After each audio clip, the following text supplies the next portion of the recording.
Good morning, Violet Cat. This is a video response to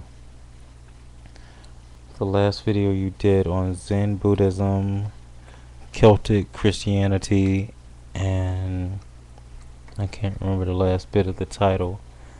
Um, the last book, other than just most of the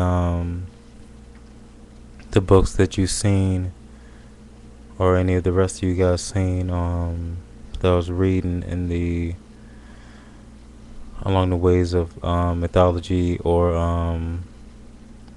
Wicca, witchcraft, or any of those things. Um,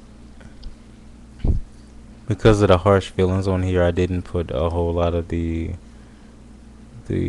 Christian related books on here, and I'm gonna leave those out for a second until I fully get through them, because I didn't just push off Christianity or just turn around and say, what I'm saying, screw you guys, I feel like you guys led me wrong, blah blah blah.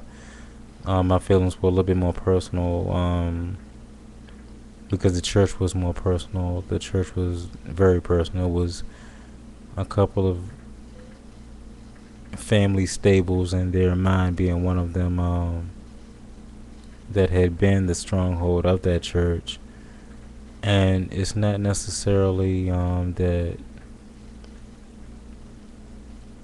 I totally felt disconnected or felt pushed away when I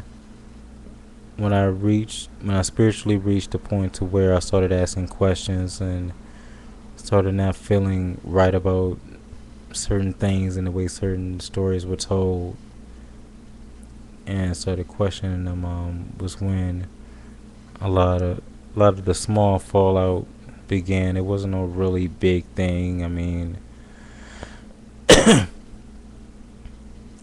not not in the church. You know what I'm saying? There were more words said out of the church than what it was actually in the church itself. But it is what it is. I mean, that's cool. And it was more so me in the end. Just walked away just to explore my spirituality, and I'm cool with that. But the last book that could probably come close to some of the things that you read was Essential Reiki by Diane. Oh, get up. By Diane Steen. Um, I found this book on sale in my little shop where I used to get a lot of my crystals and loose incenses, and things were moving. They had two shops and they merged into just one big shop. They were moving, and I caught this on sale. Normally this book would probably run about $20, and I got it for like $8. I didn't know a whole lot of the background of Reiki at the time, and I got it to read on it, study on it. Asked a few people on here if I could take any of these things and start practicing, because I did talk to the Reiki teacher master who would visit that store, and she was a very wonderful kind woman, and I think she even seen me coming, because that wasn't her only forte. She was also into tarot readings and spiritual cleansing and paranormal investigations and things of that nature. And she would always give me this look like, I already know what your question is. I'm just waiting for you to ask it. And eventually I was just like, all right, what is Reiki? Because I watched you do the little mini session over there, when it was having a Reiki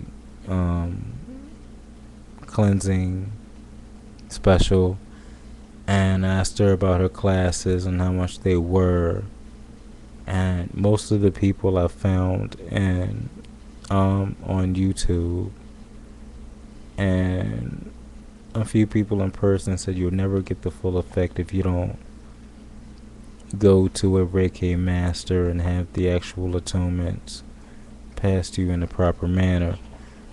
Um, the author herself, I want to say she didn't get. Eventually, she got all of her attunements passed through a traditional factor, but there were parts in her story where she didn't. Um, or hadn't at that point, but still continued to practice on a little bit of knowledge that she knew.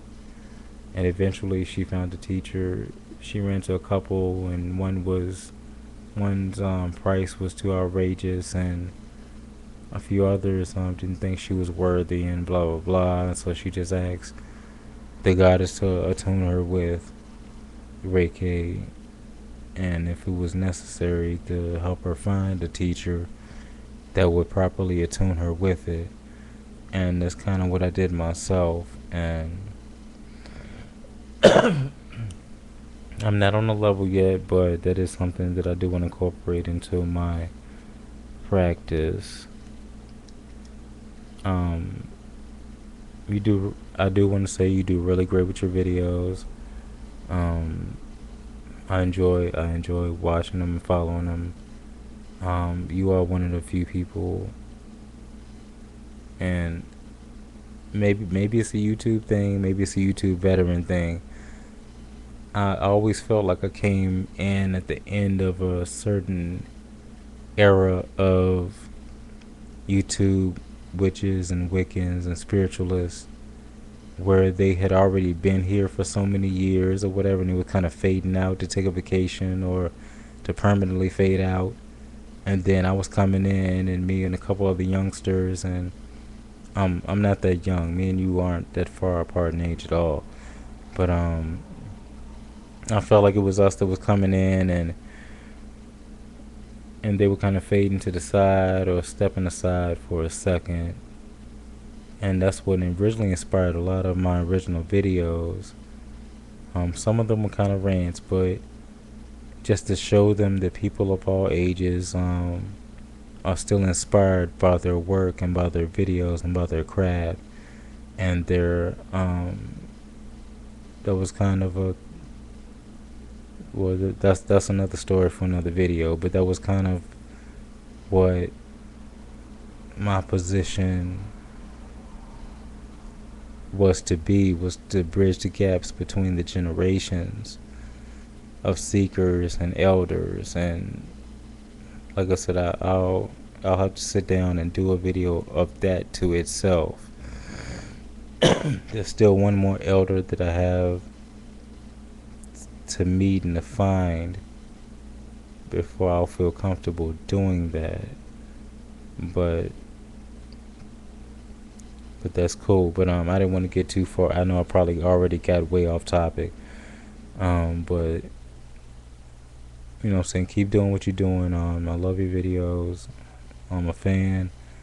And I'm glad that you're one of the few that's open-minded enough to where you don't always stay within your box, especially when it comes to knowledge and learning and growing.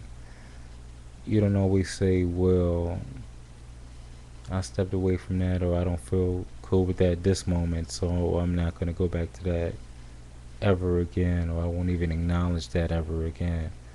I definitely don't get that vibe from you. And the few short little conversations that we have, I am thankful of. And I wish you many blessings. And I'm gonna cut this now before I end up in a rant.